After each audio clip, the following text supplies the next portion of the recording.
Finally, my $600 gaming console is fully paid off. Hey, I can play that 10th full price re-release of my favorite game. All I have to do is turn it on and... Oh my... Why did it explode? I paid $50 a month for that. Fine, I'll make my own damn console. Hold on a minute. Here it is. Oh, okay. This is a mess. Also, it doesn't work. But how can I actually do this? I know. Mini PC. Controller. 5 hours. Yeah, I'm turning this thing into a console, whether it likes it or not. But I don't want it to just play one console. No. We want every console known to man. Oh, and how will that be done? You ask sarcastically. Emulators. A lot of them. Anyway, oh yeah, I guess I should say, because I don't want Nintendo to send Super Mario to my house and start stomping me to a pulp. Every game I show here has been legally acquired and definitely has not been downloaded online. They're all right. Here we go! Okay, is anything doxing me on this page? I hope not. I should probably just get OBS on here, because do you really want to watch whatever this is? I would hope not. The one of you that actually wants to watch a camera pointed at the screen, there'll be a little guy dancing in the corner holding this screen for you for like 5 seconds. Here you go. And now he's gone. I killed him. Get in the computer, no witnesses. Do you like being trapped in there? Do you like it? All right, let's make Windows 11 not Windows 11. Briss Titus Tech. He's gonna remove all the malware, helpful features from Windows 11. Paste that in. Enter. Is it doing anything? Oh, it is. Is it gonna remove annoying stuff like Copilot and Recall? Bing search and start menu? No. And good riddance OneDrive. Okay. I think that's pretty customized. Run tweaks.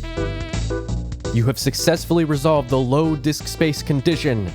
Now, if those aren't some gaming words, I don't know what are. Tweaks are finished. Great. Now my computer is owned by me. Maybe. Hey, I turned this stupid thing off. Okay, maybe some things didn't. Oh my God. Microsoft, what are you doing with the start menu? Why is it just empty? Why is Copilot still on? I told you to go away. If you have random Microsoft apps on your gaming console, it is not a gaming console. It is a chunk of hell leaking into the overworld. Okay, now that we've taken the Microsoft out of Windows, we can finally get to gaming. And you may be wondering at this point, Jace, this is a computer running Windows. That's not a gaming OS. Are you going to install SteamOS or something on it? And to that, I say no. We're staying stock with this baby here. But it's not a gaming console if you can't control it with a controller. Shush, we're gonna take care of it, hold on. So the two tools we're gonna be using to make this possible are Playnite and some sort of controller mapping software, like Controller Companion or Anti-Micro X. But Playnite is gonna be our little area where we live. It's basically just a launcher for literally every game on your entire computer. So we are just gonna go ahead and get that installed. And boom, we have 2 games already, Repo and Phasmophobia. Yes, this thing can handle it. Here's the fun part. You don't want to play nasty PC games on here. No, we want this to be an actual console running console games. And I want to stress that you don't need an i9 to do it, but it certainly makes it possible. In fact, this video is made possible by the GEEKOM IT13 Mini PC. It's got an Intel Core i9 13900HK boosting up to 5.4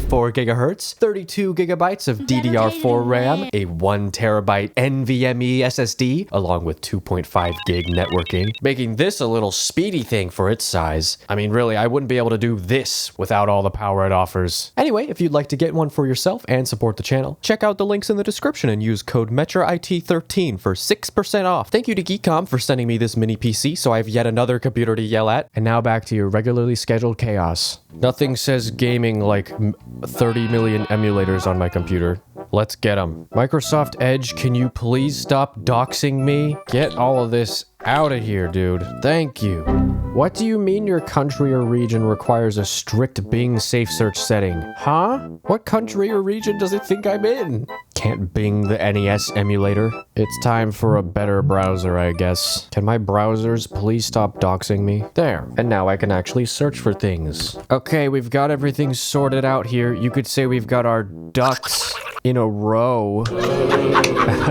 Anyway, yeah, now I'm gonna go through and install every single one of these emulators on my computer, and then I'll get them into Play Night. And then we're gonna do something interesting with it. I want to see what happens if I run every system's respective port of Minecraft, whether it's fan-made or not, all at once on this thing. That means PlayStation 1 Minecraft, PS2 Minecraft, etc. Our insanity isn't over yet and never will be. Let's go! The Bing bar? What is the Bing bar? No, I will not be installing the Bing bar. What? So, we have finally, after like 2 hours of configuration, wow, gotten to this point. Here is my entire library of just Minecraft and like random other games that are sometimes in here. Let's do something, shall we? Now's a good point to show you how broken this is. So, assuming that everything else works, what happens if I just click play on this?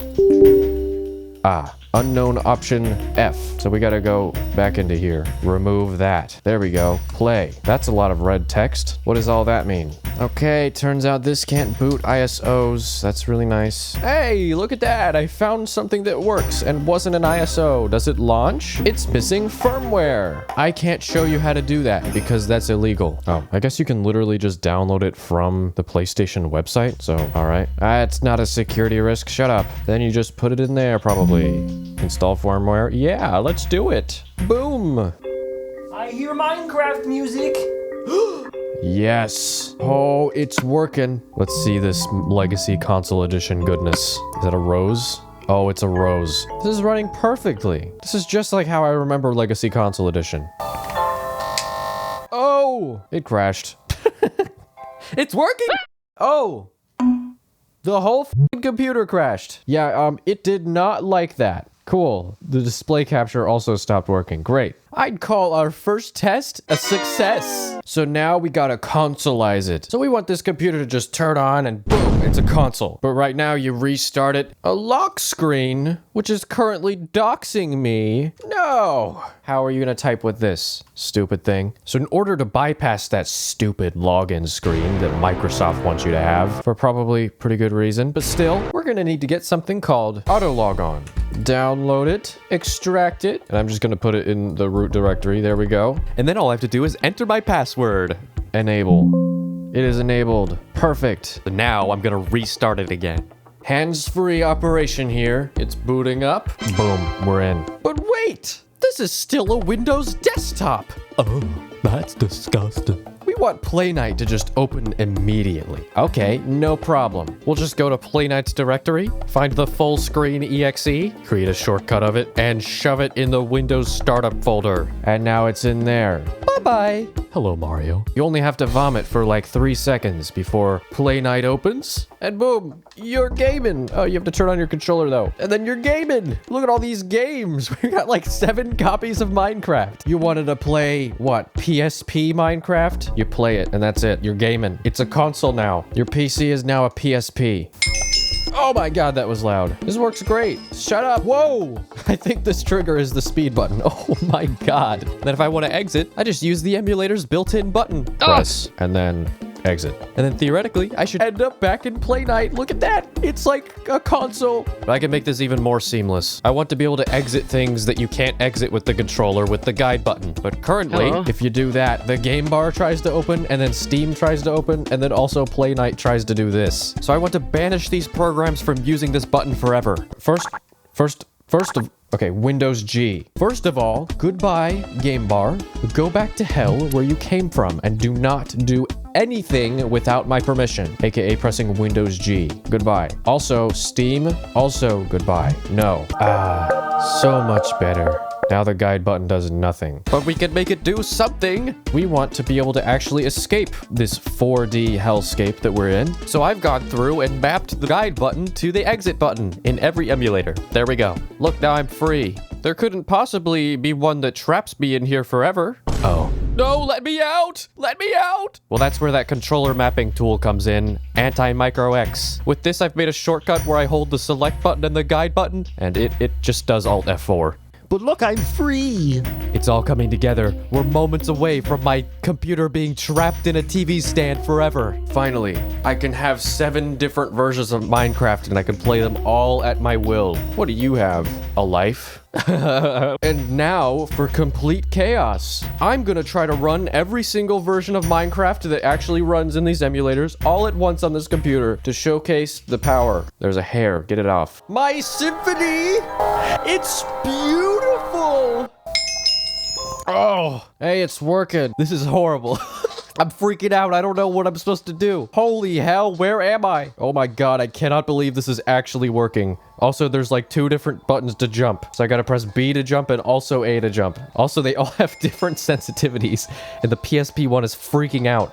Hey, oh no. Oh, I have pressed Y. Oh, this is way too overstimulating. Oh, I've immediately messed it up because now all the different systems have different select buttons. Okay, I've kind of got it back to normal. Okay, I'm gonna kill the sheep on the Wii U edition.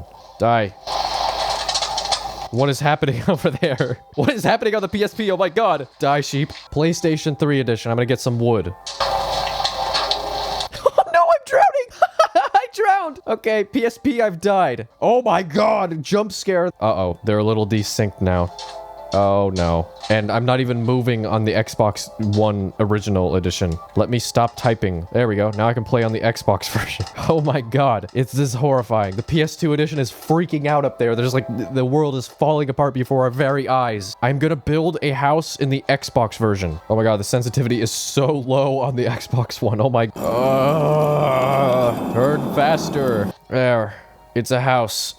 More like a chimney and a pile of bricks. Perfect. Just absolutely what I meant to do. Oh, what is happening in the PSP? I think I'm like loading different save states and stuff. All right. Well, that's about it. I mean, we did it. We're emulating every system on this computer. It works sort of well. I think I've got some stick drift on the Xbox. Anyway, that's about it. I've turned my computer into a gaming console, and now I can play Lego Star Wars whenever I want. And also 40 different versions of Minecraft. So anyway, if you enjoyed this video, go ahead and give it a like. If you'd like to see more, subscribe. Check out my music and my other channels if you'd like to. And also thank you very much to my members who are scrolling on the screen right now. And yeah, thank you for watching. Quick, end the video before the Star Wars music kicks in and I have to copyright things. Ah!